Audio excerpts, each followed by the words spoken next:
हम सब जानते हैं भगवान राम के 3 भाई थे, लक्ष्मण, भरत और शत्रुघ्न। लेकिन बहुत कम लोग जानते हैं कि राम जी की एक बड़ी बहन भी थी, जिनका नाम था शांता। कथाओं के अनुसार शांता राजा दशरथ और माता कौशल्या की पहली संतान थी। वह अत्यंत बुद्धिमान, विदुषी और धर्मपरायण थी। उनके गुणों की चर्चा दूर दूर तक होती थी। लेकिन उनके जीवन में एक ऐसा मोड़ आया जिसने उन्हें अयोध्या से हमेशा के लिए दूर कर दिया।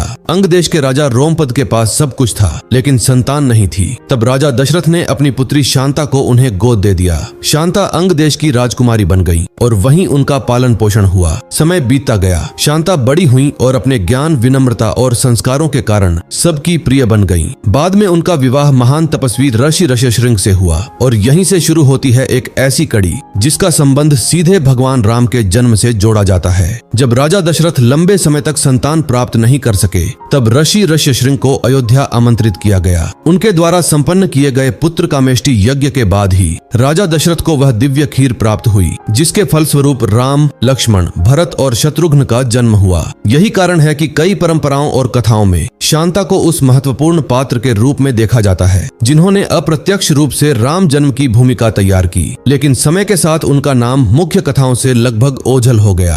अधिकांश लोग रामायण के प्रमुख पात्रों को जानते हैं, लेकिन शांता का उल्लेख बहुत कम सुनने को मिलता है। चाहे इस कथा के विभिन्न संस्करण हों, लेकिन यह हमें एक महत्वपूर्ण बात जरूर याद दिलाती है कि इतिहास और परंपराओं में कई ऐसे पात्र भी होते हैं जिनका योगदान बहुत बड़ा होता है, फिर भी उनका नाम उतना प्रसिद्ध नहीं हो पाता।